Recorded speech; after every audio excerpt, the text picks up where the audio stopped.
Okay, hello, Jane, thank you so much. Before I even start talking about my presentation at all, I have to ask a question. And the question is this: how many of you in here remember the old motorcycle movie, Easy Rider? Yahoo! I knew we'd have some people that would remember. So, the anthem for us boomers, right, is Born to be Wild, right? Right. So, well, that's the good news. Here's the bad news. The Born to be Wild has become... has become Bored Tubby Mild. So, that's kind of a pathetic statement about the aging process, isn't it? Good grief. Aside from how pathetic the aging process can be, what else do you get from watching that little video clip? The contrast between Born Tubby and Mild and Born to be Wild. What do you get? They've lost focus. I'm sorry? They've lost focus. They lost focus. Oh, that's really good. Okay, good. What else? A lifetime. A lifetime, you're right, yeah. The sense of adventure is gone. Oh, that's so sad. A sense of adventure is gone, yeah. So I get all of that. Yes, please. Because they've become complacent. Yeah, that too. You're right, exactly.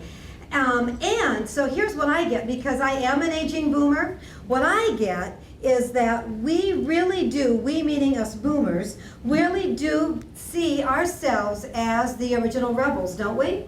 And so what I'm finding in our retirement life coaching practice is that with that original rebel mentality, it's fascinating because we are taking that with us into the aging process. So all of those things are depicted in the Bored Tubby Mild, but in reality, that's really not what's happening. What we're seeing is that those of us who are aging are determined by God to do things differently, because after all, we're the Woodstock generation, for heaven's sakes. We're the ones that did the anti-war protests. We're the ones that created the love-ins.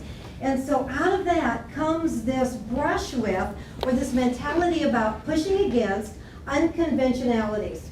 And so when we talk about retirement, we're talking about doing things a little bit differently than what our parents did, for the most part.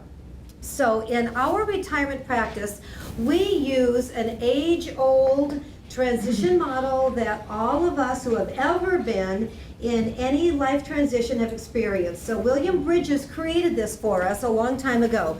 And those of us that have ever been through anything know what it's like to let something go and to be in that neutral spot and then to have hope that we're going to be going on into something better, right? So we as an organization, and I say we, my husband and I are a very small organization, Boomerangs, we have taken the Bridges model and we have tried to launch from what we learned from Bridges about the normalization of what happens with this process. So when we're in transition, we make ourselves wrong. We end up in a spot where we think, man, I can't wait to get back to quote unquote normal, right? Mm-hmm. So we at Boomerangs have used the Bridges model and have recreated what we know to be true for the retirement phases.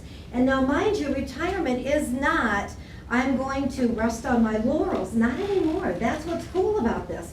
Retirement life looks very different at the end, but in the middle of it, it's going to feel the same as any other life change that you've been through. So what we at Boomerangs have created is a model that is launched from Bridges, but it has some of the very specific components of what retirement research tells us.